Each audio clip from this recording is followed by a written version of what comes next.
Good morning, everybody. How you doing? Sammy United People's TV, and I'll tell you what, we're here with a busy show here today.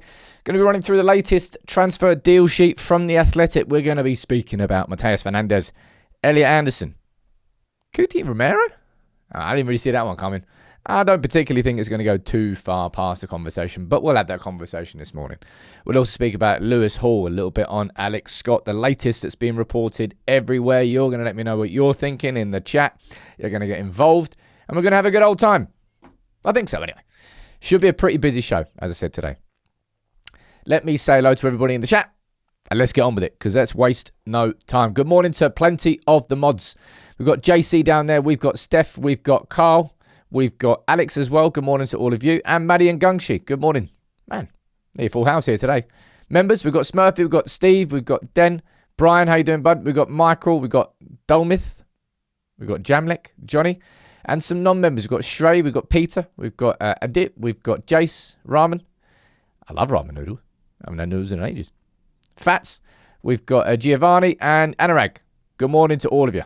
How are you all getting on today? Who's doing what this week? It's Tuesday. Not much is happening on a Tuesday. Wah! Wah! I'm making noises this morning, apparently. Who knew? Can I start today's show? As I said there, please do get involved in the chat. If you are new in town, I try to make it as interactive as I possibly can, even if you send in a comment or you send in a super chat. I try to read as many of them out throughout the show as I can. But I want to start off today's show with a little bit of good news here. This is a message from Christian Eriksen on Instagram after what happened. Of course, he collapsed for the second time in a game for Denmark. He walked off the pitch. But he said, I want to let everybody know that I'm doing well and I'm at home with my family. As you can probably imagine, receiving a shock from my ICD has had a major impact on both me and my family. But I want to reassure everyone that this was a different situation to what happened in 2021. Feeling good. Recovery has already started. In addition to being grateful for the support and assistance to the team, also incredibly grateful to the doctors who have cared for me. Thanks to their expertise, the pacemaker did exactly what it was supposed to do. For now, my focus is on recovering, spending time with my family, going on vacation and playing football with my kids. So Christian Eriksen, he's doing well. I still kind of stand by what I said last time. I think that's probably I suppose it is unfortunate. I think that's going to be Christian Eriksen retiring from football. I'll be surprised to see him play again. But at the very least, it's great to hear that he's okay. The pacemaker did what it was supposed to do, and he's back at home with his kids. Okay? Yeah. Well, it's not the same issue because he didn't have a pacemaker before, did he? So, it's kind of the point. Now, there's a little bit of a separate news. But I suppose from a United perspective, we have to look at this as... I don't know whether this would actually have any impact on United at all. You remember a while ago, I don't know why, Spidey senses were just telling me that Ineos were going to sell Nice. It didn't work out there. It hasn't worked out there.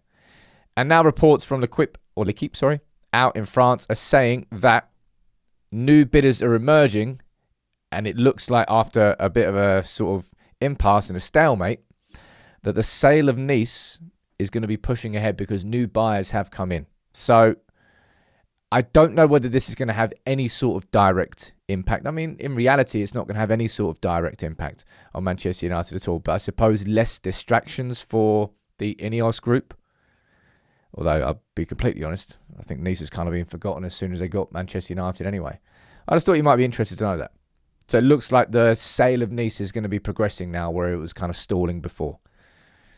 Started bringing the news.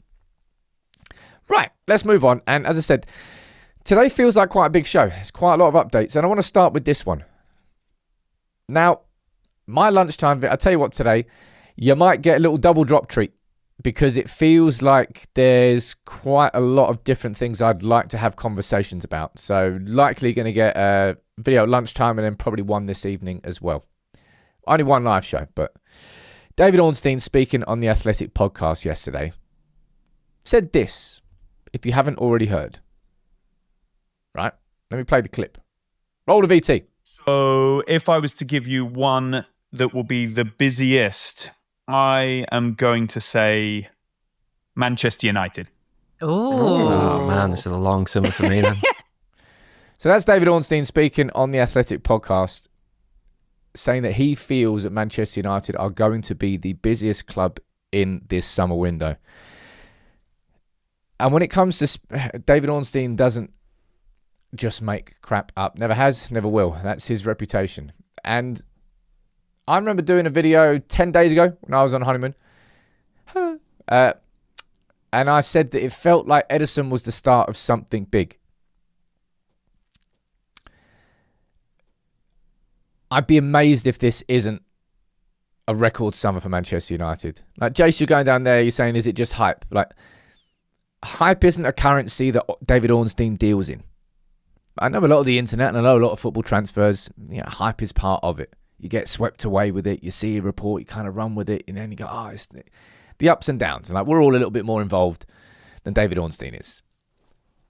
David Ornstein's about, hype isn't something that he deals with. He deals with information, he deals with, I suppose, facts. Hey, look, Joe, I understand that. Believe it when I see it. But that's kind of the point. I think we will see it this summer. I'd be amazed if United didn't break our record of how much we've spent in one window. I don't know whether United will end up being the biggest spenders because, well, I mean, look at Liverpool last summer. Nobody saw that coming. They spent over 400 mil. Imagine that. I'm only talking about 300 mil here. Liverpool spent over 400. Johnny's saying it has to be as we are way short for the Champions League. And this is something I'm definitely going to sort of go in a bit more detail in my lunchtime video. It really does feel that this summer is where United properly change the course of what we've done before. Now, what we always did under the Glazers, I think it happened like 2, 3, 4 times. Get into the Champions League and then pull back on investment. Because the aim was to finish in the top 4. The aim was never to win the Prem. Now, you can like them or lump them. You can be pissed off about a lot of the stuff they've done with the match day experience, with match day prices. You can be concerned about season ticket prices. You can be concerned about European aways, and you can be concerned about the new stadium and the extra cost that's going to come there. And all of those are completely justified. But I don't think you can disagree with the fact that Ineos have footballing ambition. Omar Barada genuinely wants us to win the title by 2028. This football club has actual football ambition. And you could never at any point say that under the Glazers. Ever. Because ultimately it was about the money. How much can we get on the dividends? Are we back in the Champions League? Is that money secure? Ah, sweet. Well, we don't have to spend much next year. Instead, it's we're back into the Champions League. And yeah, as John said there, our squad was thin in the Premier League. Our squad was thin in a 40-game season. Let alone what's going to be happening in this window coming up. So I suppose that's another reason to sort of double down on the fact that I do think United will be the busiest club. Now, I suppose that could be looked at in one of two ways. Okay, that just means that a lot more exits are going to happen at United and they're not actually going to end up spending that much. I think both will be the case. I think United will be more active on both sides than anyone really felt that they were going to be. Let me go in here and read some of your comments out. Sophie is saying, who's the bigger name, Romero or Ornstein? There once upon a time, last summer, maybe the summer before. I don't know. You can have a conversation. You can't anymore. David Ornstein is way out in front on his own as the most credible source when it comes to any football news. When David Ornstein speaks, it's happened. Fabrizio Romano will take a transfer now and turn it into a 74-part saga with updates 9 times a day. And that's his currency. And it works for him. And that's his lane. But Fabrizio Romano is just as much an influencer now as he is a football journalist. And those two things have blended. And it works for him. And he's extremely successful. And I don't begrudge him whatsoever. I'm just explaining what I'm seeing in front of myself. But David Ornstein is the most credible football journalist that exists, and he's there for a reason. So when David Ornstein says something like that, you listen. And it's something that I've kind of felt for a little while, but it kind of leads into what the show is today and what the thumbnail says. Man, United are busy. United are busy. United are definitely having, again, you go back a couple of years, it kind of felt like United weren't really capable of having more than one conversation at once. It's the opposite of what they're doing now. They are having multiple conversations, and we're going to speak about the latest on all of them. Gotzo down there saying, doesn't mean when Fabrizio talks we don't listen. No, those words did not leave my mouth. Fabrizio Romano is, and of course he is, he's built his reputation as well. It's just that he's gone for quantity over quality. Not to say that the quality isn't there, but you kind of got to wade through quite a lot of stuff to get to the stuff you actually want. That's just a choice. It is a complete consequence of the choices that he has made. All right, but let's speak about the Athletic now. Let's speak about what's been reported today in the latest transfer deal sheet. You can see some of the headlines there. We'll speak about Fernandes' price. We'll speak about Scott, 75 mil, left wingers. We'll run through all of it. Okay, let's go. Right, actually, no, that's the wrong thing. Let me scroll back up. I'm scrolling through that. Right. So I believe this article is free to read for anybody today. So I'm sure somebody can share the link in the chat. But I'll run through it, okay? What's happened this week? Of course, we've got the Ederson deal. That's already done. Ederson now, who is at the World Cup with Brazil and with Cunha.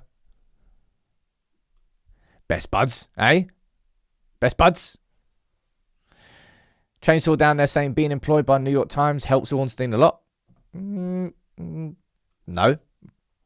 I disagree. I think Ornstein built his own contacts book far earlier than anything to do with New York Times. There's a reason the New York Times hired him. It's because David Ornstein was already established in his own lane. I don't think he particularly needed anything to do with the New York Times to boost him up. And maybe it helped him. I don't know. But I don't particularly think it did. Anyway, Ederson, he's yet to undergo the medical, and we know that's going to be a case that we're now probably going to be waiting a little bit longer because he's at the World Cup. But that should be a good thing in terms of his own development. Højlund, 44 mil move, that was completed. Lovely jubbly. And every time I think about this, it just makes me smile. Let me pull up this photo here.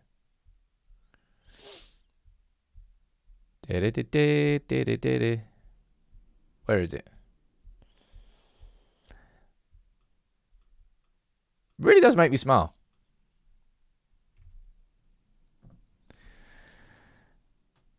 United getting £83 million combined for Rasmus Højlund and Alejandro Garnacho.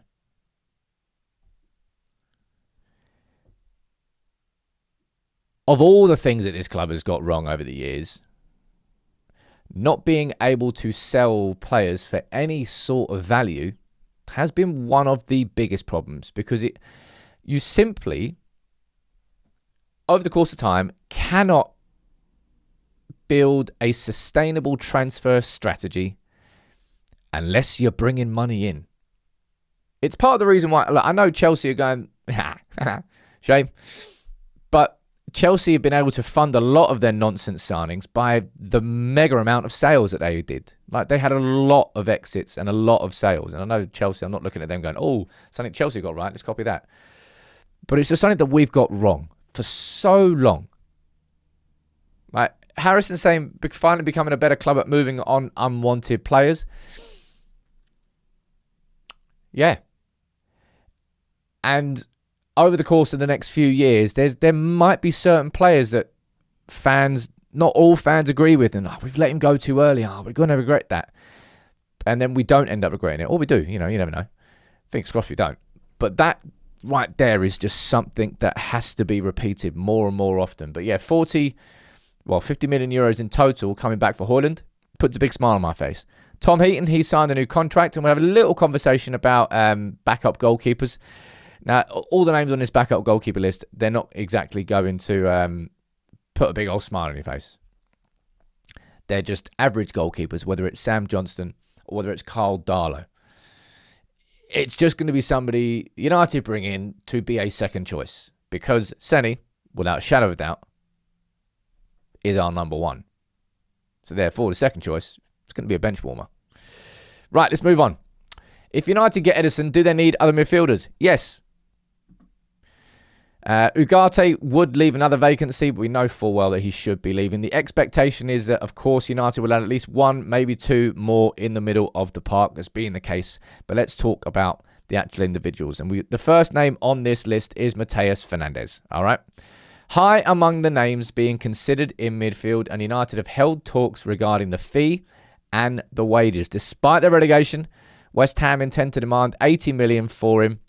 But there is an expectation that over time, that fee should fall. PSG also hold an interest in Fernandes.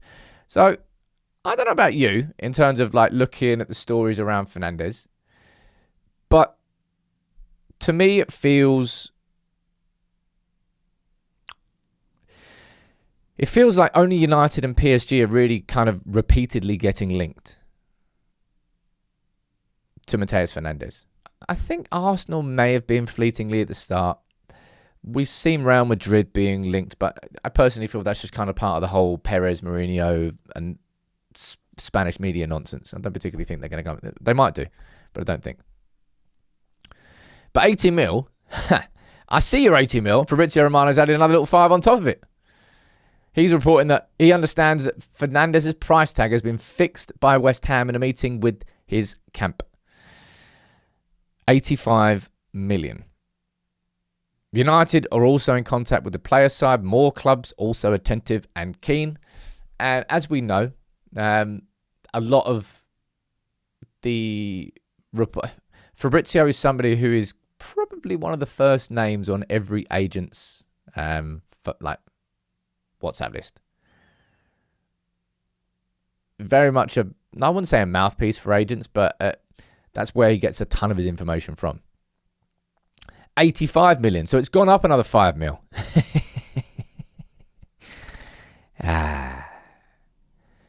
You have to sit here and laugh. But I think probably the most important line to understand is this. Right? And you know full well that I've been getting annoyed this week about, deal is close. Close deal. Man United are close to agreeing a deal. The deal that United are agreeing with Fernandes is close. It's not. All right? And I don't want you all to get like false hope. It's a thing that I will keep clarifying and sort of pointing out. And I'll do it every single day, if I'm honest. There is no deal that is close for Fernandes. And what it very much looks like here is that we've got this summer's version of Tyler Dibbling and Southampton. And what happened there if we played that out? Well, going into the summer, the stories came out and we all scoffed and laughed at them. And we were right to scoff and laugh at them. Tottenham and City must pay over £100 million to sign Tyler Dibbling. And we were like, I mean, I like Tyler Dibbling. I knew last summer, I remember going into the summer window, I was like, Tyler Dibbling will play in the Premier League next year. Not sure who for. And I actually thought he'd be a decent signing. I don't particularly feel like he had a best of seasons at Everton at all, but he went for £40 million. Now, when did he actually join Everton? This will be a curious one. Everton signed Tyler Dibbling. I kind of think it was late. Well, there you go. Everton signed Southampton Dibbling in a £40 million deal on the 25th of August. So, if I was United, if I was Jason Wilcox, and I was looking at this from a negotiating perspective, or maybe Matt Hargreaves, don't quite know, I think the precedent is right there with Tyler Dibbling. Southampton tried to tell everybody, you're going to have to pay over 100 mil. We're not setting it. Okay, you can have him for 40.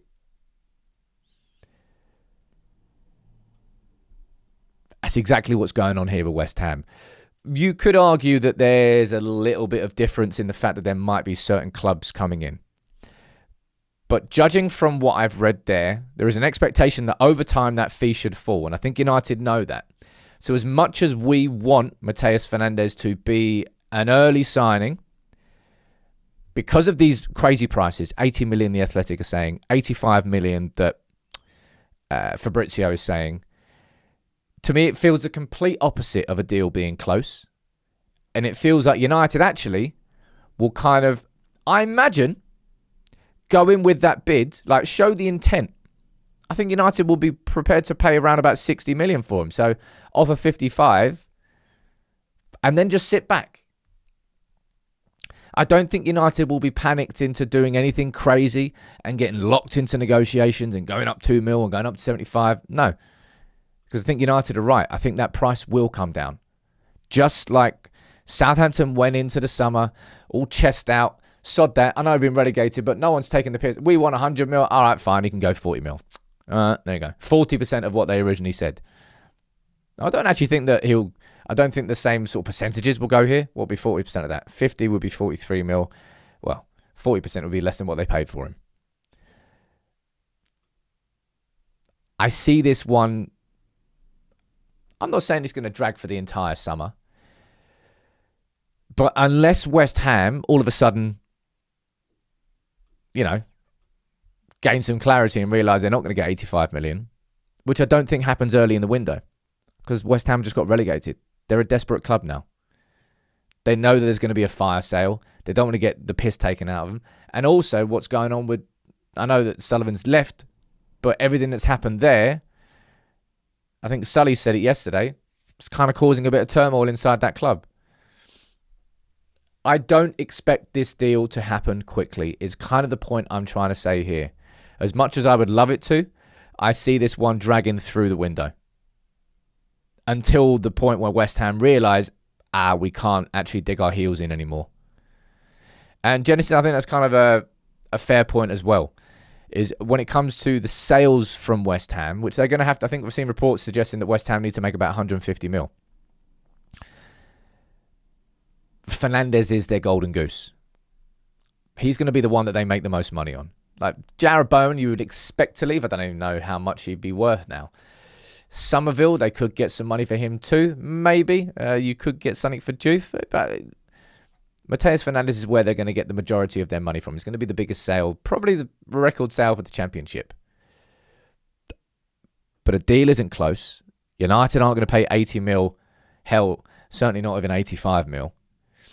And I think it will be a case where over time, West Ham's position will soften. And I think United will know that. So as much as we'd want a nice early quick deal, I think United are moving fast. United have moved fast. We've already had conversations. We've probably spoken to his representatives. And you know what I think we need, right? And this would change things. Let me pull this up.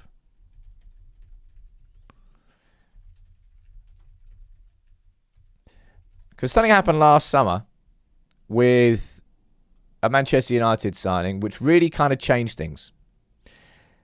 And it happened very early in the window as well. Do you remember this? 2nd of June. It kind of came out of nowhere. An exclusive from David Ornstein. Bryan Mbeumo has decided he wants to join Man United. And United are now expected to open talks with Brentford in a bid to sign him. And remember, that was a summer where United finished 15th. United didn't have any European football. And Arsenal were linked with him. Spurs were linked with him. Newcastle were linked with him. All of the Champions League. But no. Mbeumo made it clear that he wanted to join United. That gave United a bit of a clear run. Now, I think we ended up paying 5 mil more than we wanted to. But what United will want to try and do is get the exact same thing from Fernandes. If United get that same thing, that's probably what United are trying to do next. They figured out how much West Ham want. 80 mil, yeah, your chances, lads. 85 mil, yeah, get in the bin. They'll want to try and get Fernandes to say, yep, I want to join the club. Because we know, for example, last summer with Marcus Rashford, we had, I can't remember where we had offers from. Was it AC? Was it, I I can't remember. There were some pretty decent offers around Rashford. You're thinking, okay, wait, we should take that. But Rashford didn't want to join anywhere apart from Barca. So all these offers were rejected until the Barcelona loan happened and he left. He got what he wanted.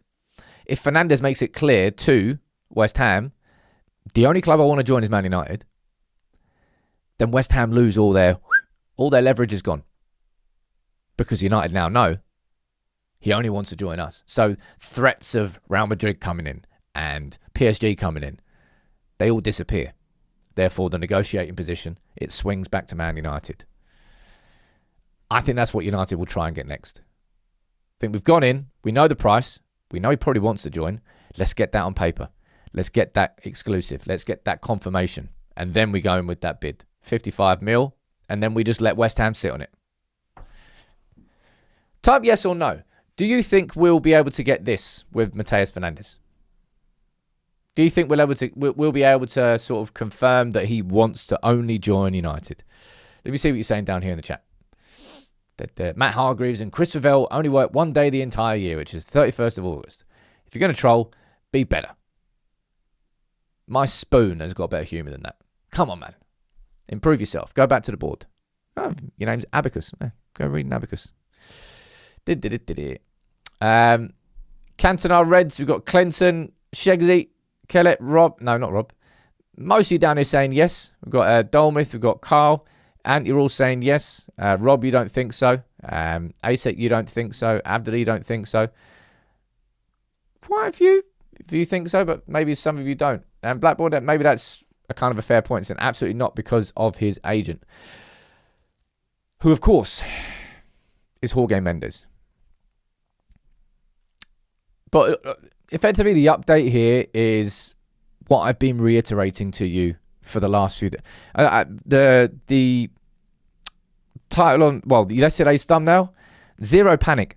I don't think there is any panic to do with Matheus Fernandes. He's a player that United want to sign, but we're not going to get drawn into a bullshit negotiation because a 80 to 85 million price is a bullshit price. In the exact same way that if United went in with a 40 mil bid, that would be a bullshit price as well.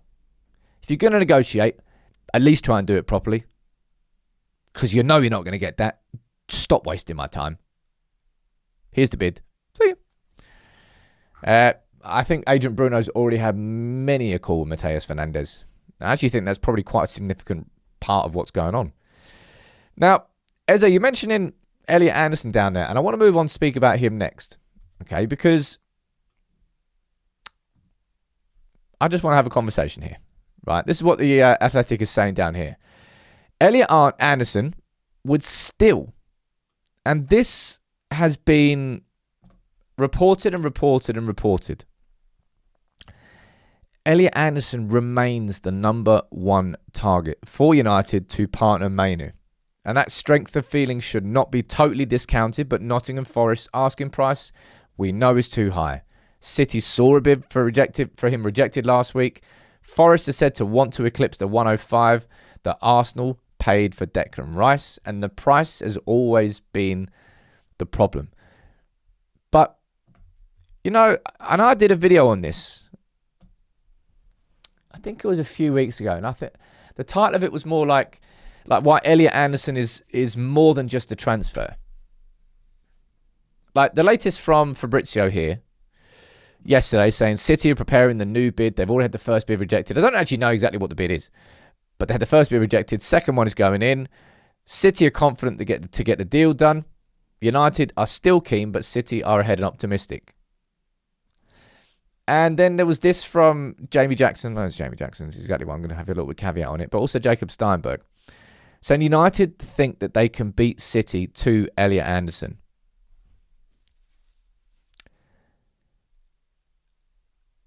To me, internally, United, I think there's an ambition and there's probably Elliot Anderson's name on the whiteboard, like with two circles around it. I think he is the signing. And this is what I mean when I say it's more than just a transfer. Because if United manage to somehow usurp City and beat City to Elliot Anderson, it's very much a shifting of power.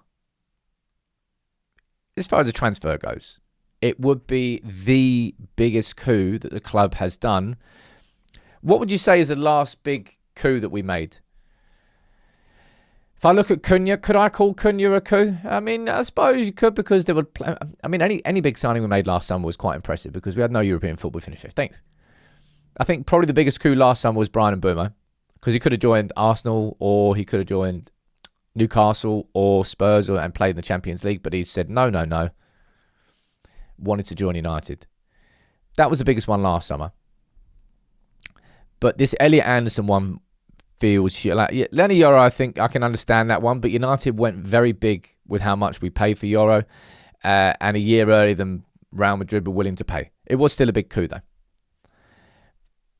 But Elliot Anderson for me would be far bigger than any of those, in terms of what it would mean, in terms of the ambition of the football club, in terms of going there and taking a player that really City wanted as part of their midfield rebuild, but no, he came to us. So I still do feel that United have him as the number one target. I think he's always been the number one target. I still don't think we're going to be able to get him, but I don't think United are sort of ignoring Elliot. I don't think United are sitting there going, Elliot Anderson's just joining City now. Look, they've gone in, they've put a bid in. They're going to put another bid in. Sod that. I don't think United are in that position. But I also don't think United are going to pay the money that Forest want. So I don't know whether it's a kind of mute conversation. Either way, Elliot Anderson, I suppose, is still one to watch. NT saying, I don't think we can match City's wages. I mean, probably not. Because it was nuts what they gave Mark Gahey. Now it's probably because they managed to sign him for 20 mil. So therefore they had money left over. But yeah, I don't think we're going to be able to. I think I can hear something that's about to be delivered. Just letting you know, you might be getting some elevator music. Don't be annoyed with me. All right. Joey's saying, hopefully we get Tonali if we don't get Anderson. Yeah, I mean, I'll go through this list. There's a lot more midfielders that I'm about to speak about. But Tonali is one of them. Belieber's another. Adam Wharton's another. Alex Scott is another. It's kind of what I mean when I say the title of this video. It is very busy.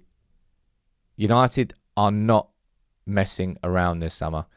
We're not getting stuck, focused on one player and one player only. We've had conversations with lots. And I still do feel that Elliot Anderson, while if I was to ask you now, right? No elevator music, actually, false alarm. If I was to ask you now as a percentage, what percentage chance do you still give United for Elliot Anderson? Honestly.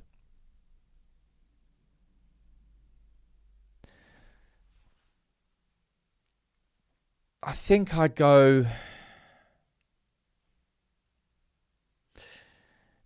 20%, 15, 20%. I'm not sure I'd go too much higher than that. Kelechi, you're crazy. You're saying 60%. Neil, you're going 20. Luke, you're going 45. Andrew, you're going 40. Chris going for 70. Ariel going for 10. Alex going for 30. 10% says Dudley. 50, 10, 40. Yeah, I'm going to go for like 20%. I still think there is a possibility.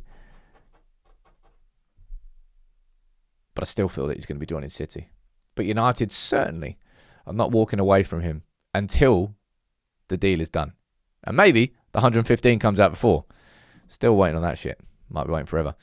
Of course, another name down there, and this is not the first time we've heard Alex Scott, probably not the last time. But Alex Scott is another potential target. I'll read you the latest here.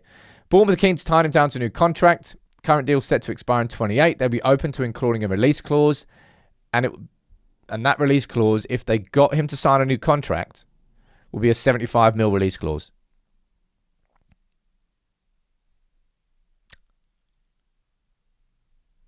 Yeah. I've got nothing to say on that. But with 2 years left on his current deal, suitors might feel they have a chance to strike an agreement closer to 60 mil this summer. Bournemouth insists Scott is not for sale at any price. And they're lying, because he's definitely for sale at the right price. But past having combos about Mateus Fernandes, past, Elliot Anderson being the prime number one target. Has been going into the summer, remains the number one target. Even if it feels out of reach for us right now, United aren't just letting him just go City without anything. But Alex Scott at 60 mil, to me, it kind of feels like this Alex Scott situation gives United a little bit of leverage in the Matheus Fernandes talks. Because if West Ham really do dig in that much, like, lads, we'll just go to Bournemouth and pay 60 mil for Alex Scott, who's in the Premier League still.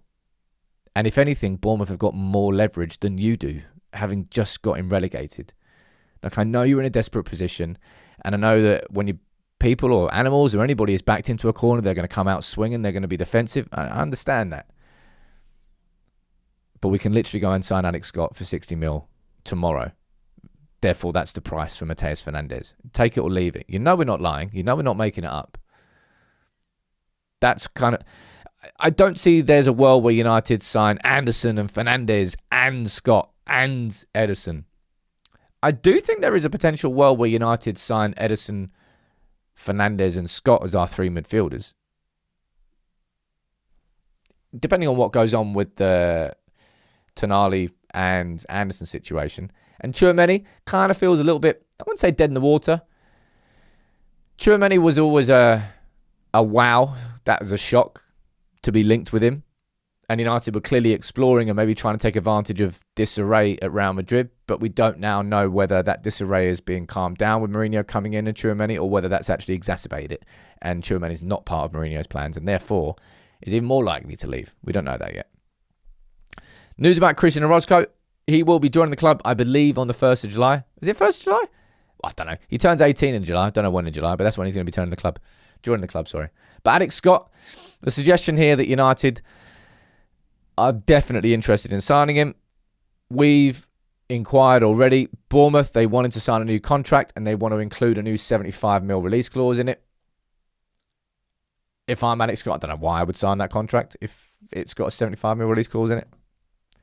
If I'm honest.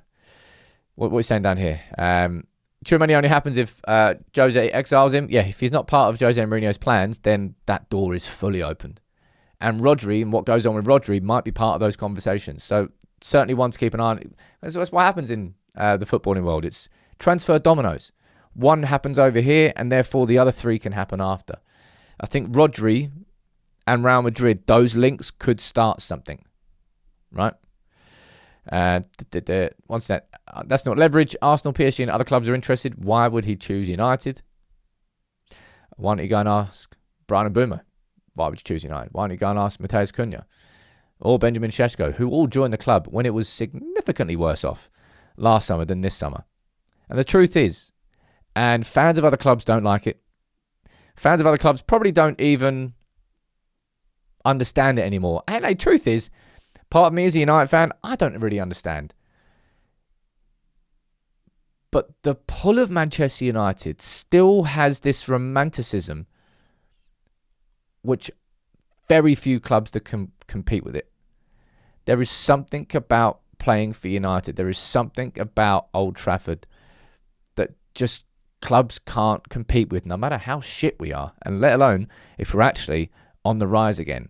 And players want to be part of that history. I think it's because a lot of players understand the history of our club. And I've said this all the time. Like, if you can come and be a legend at Manchester United, you will have a career for life. You'll be an ambassador of the club.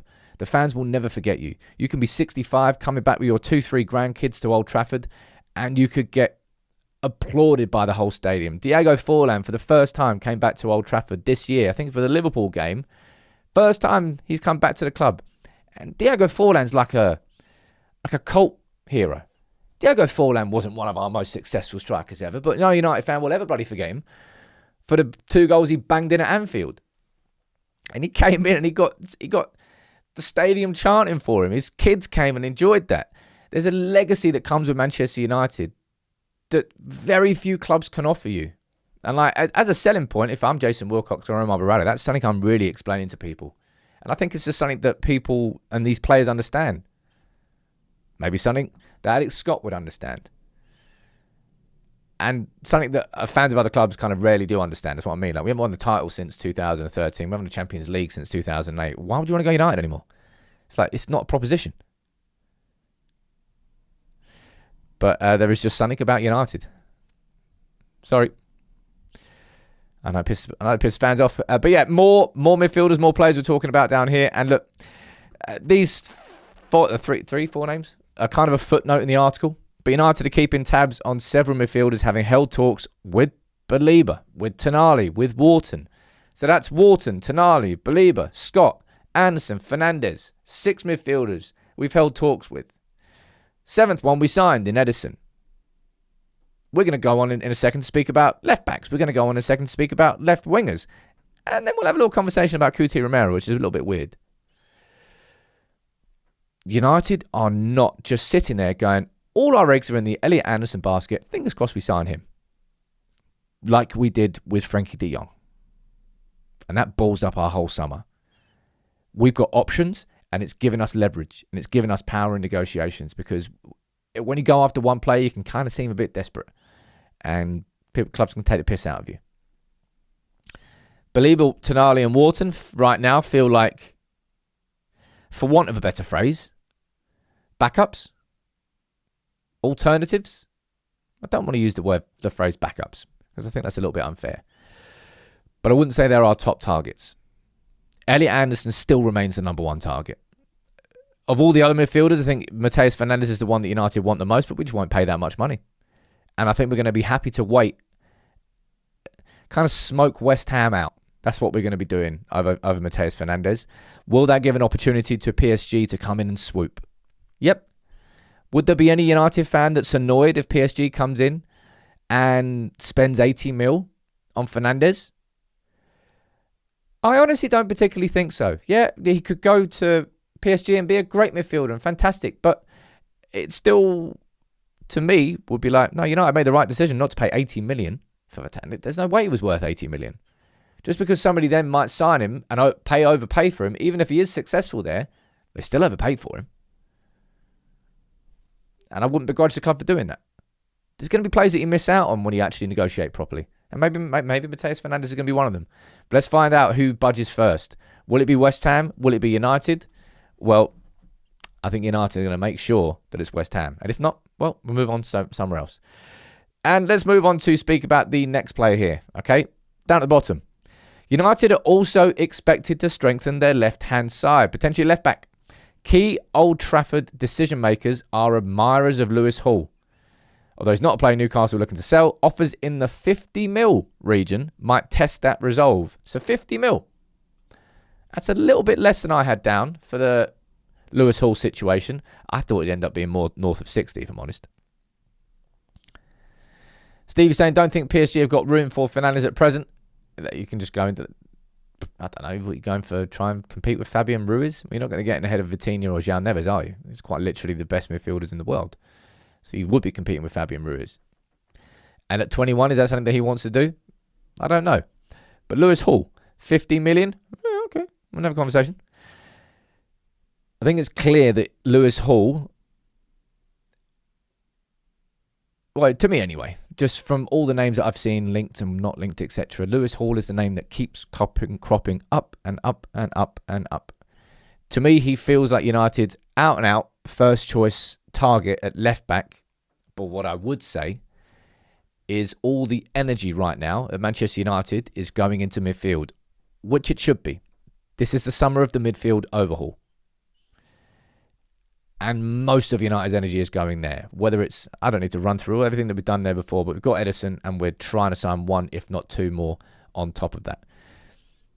Then I think United will be looking at the left flank and left back. And we'll speak about left wing in a second as well. But Lewis Hall, 50 mil. I don't think Newcastle would accept it, but that would turn Lewis Hall's head. Let me see what you're saying down here in the chat. Similar price for Ait-Nouri and Kirkes. I think Kirkes was about 40 odd mil.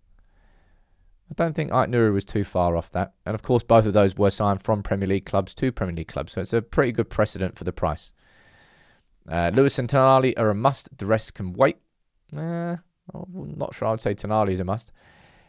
To me, it feels like Lewis Hall is kind of a bit of a must. I feel like that anyway. What is saying down here? I expected 60 to 70 for Hall. Surprised to hear 50. 50 might end up being an opening offer, you know what I mean? But I think there's no doubt that Lewis Hall feels like our top target at left back. And then we move on to the next position, because this is definitely, I think this is probably going to be the most interesting deal that United could do this summer. Left wing. Athletic reporting that United are also weighing up options at left wing, with Patrick Dorgu's position a matter of some debate. It is possible a signing arrives on the left of attack. And I'm just pulling this up just because I'm not saying we're going to be signing any of these, but I just feel like it reflected part of the conversation I was having here on the left wing. Like, I don't think Rashford's coming back to the club, but technically is an option. I don't think Raphael's going to be coming to Manchester United. It technically is an option. I don't think United are going to be paying the 70-odd million price that Everton seemingly are putting on Ndiaye to sort of scare clubs away. But he is a left-wing option. I've said this quite a few times, and I'll stand by my point. I think this is where United will make the gem signing this summer.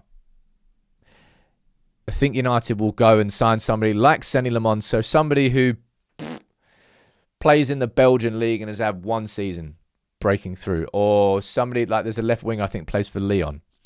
It's going to be somebody, a little bit of a left field signing. I think it's going to be a little bit of a surprise. I don't see the left winger being a signing that is more than like 30 mil. That's just a personal take. And it's more of a hot take than anything. I've got inside info. I'm not ever going to pretend to be in the know. I don't think Ndiaye is worth 70 mil. I don't think Raphael is worth any money for United. He's just not the right player, I don't think. Ndiaye, I think, would be a great signing, but would just be an outrageous amount of money. And part of why that's interesting down there as well is because it's still there, that conversation. Patrick Dorgu's position being a matter of some debate.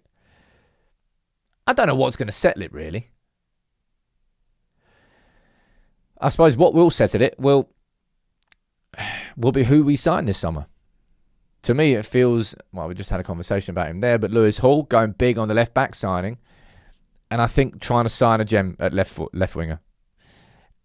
So I'd say if there's going to be like a surprise signing or maybe a name that no one really expected, I'm hoping it's going to be at left wing. And then on top of that, by the way, there's still more conversations to be had, right? Centre forward and goalkeepers. And the goal, I've already said to you there, the goalkeepers, it's not exactly going to be one that sort of gets anybody excited. A centre forward to support Šeško could also arrive should Xerxes go.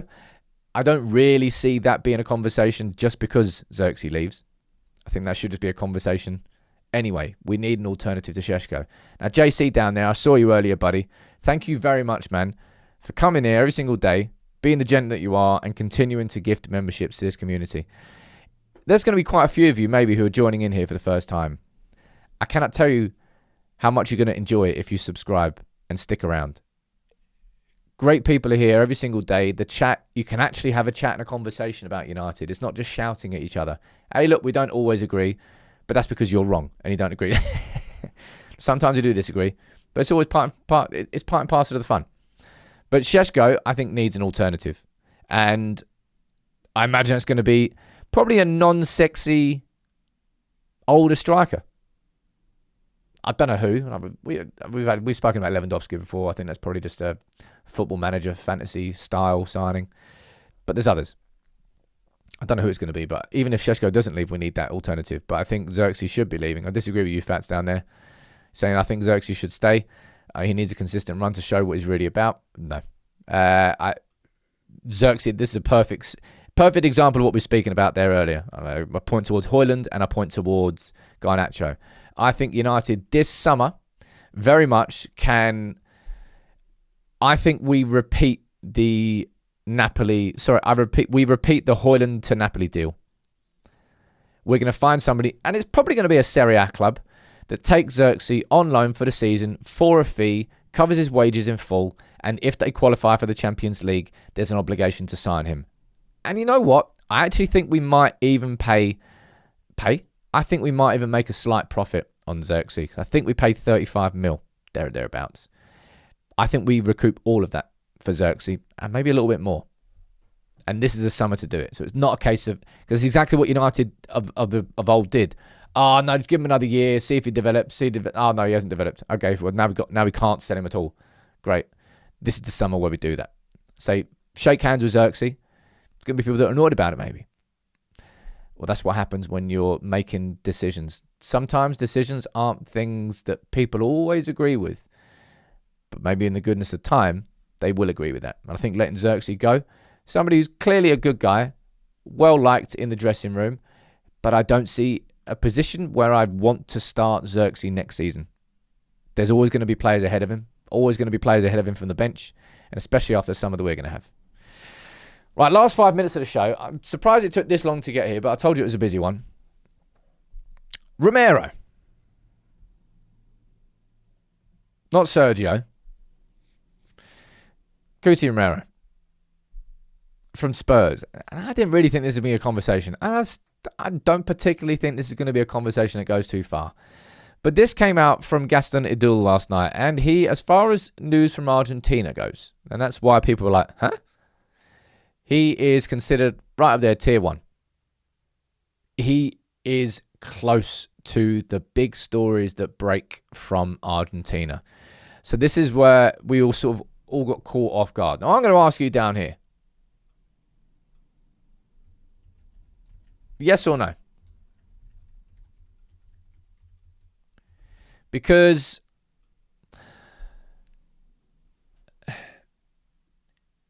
I don't even think this is a case of like, oh, if I'm being greedy. In an ideal world, United would sign a centre-back this summer. I don't think we're going to have the overall capacity to spend as much as we would probably need to, because I don't know what's going on with Martinez. Obviously, the De Ligt situation is just grim, and I don't know if we can really look at him past. Well, I don't think you can sell him this summer because he's had such a bad injury. But I don't particularly think we can rely on De Ligt next season now. Maguire's got one more year left, and you got Yoro and Heaven who are young. Yoro's got to have a big season. I think Heaven's shown a lot of promise and deserves more game time. I think we could do with a centre-back. But this came out from Argentina last night, and this came out from England this morning. Simon Stone from the BBC. United are distancing themselves from reports of interest in Christian Romero. Adding another central defender wouldn't seem the most obvious move when need in other areas are more acute. Stephen Railston, I think Manchester Evening News, saying reports are wide of the mark. And I'm looking down there and I'm seeing what people are saying. And it's a whopping 80% are saying no to Romero.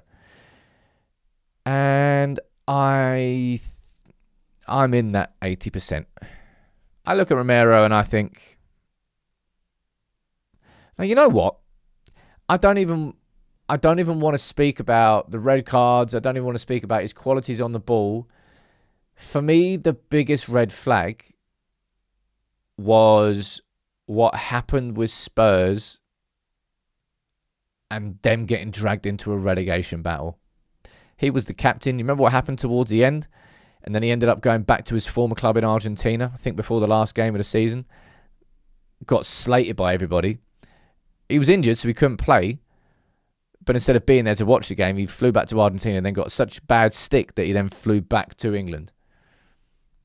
That's a bad red flag, that is. But also, red card record is abysmal. He is hot-headed. Great footballer, hot-headed. And his injury record isn't even great that way either. And he's still got a few years left on his deal. It's just, there's so many reasons where you look at it and go, nah, not sure about that one. So yeah, I'm kind of hoping that this is just I'm not really sure what he's kind of looking to gain. If he is using this as a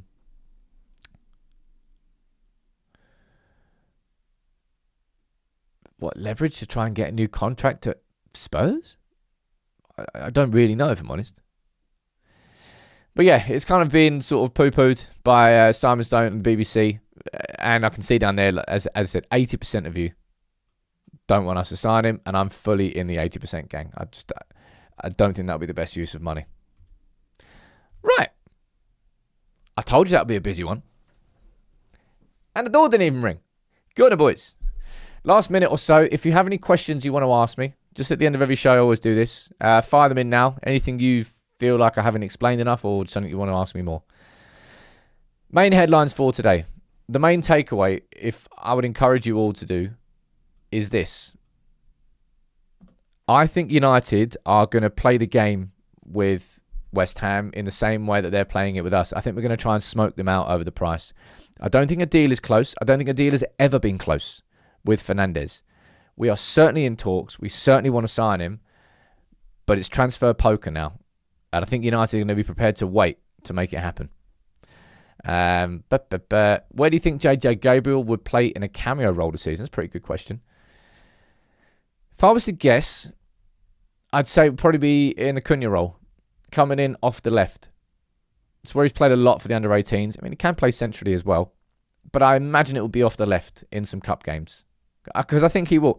I think he will become the second youngest ever debutant in Manchester United history and the youngest modern debutant. I think that's going to happen. What are you saying down here? Rodrigo from Madrid. We actually spoke about him as a... No, was it Rodrigo? No, we spoke about Vinny Jr. It's like as a shock signing. Top scorer at the World Cup, Harry Kane. I actually think he might be, We'll find out. Depends on how many penalties England get. But look, thank you all for tuning in. I'll be here tomorrow. It's going to be a busy day today. We're probably going to be dropping one, maybe two shorts and one, maybe two regular videos as well. It's a busy one. Transfer season is fully in swing now. Thank you all for tuning in. Thank you all for your comments. I'll be back here tomorrow morning. All right. So take it easy and have a great day.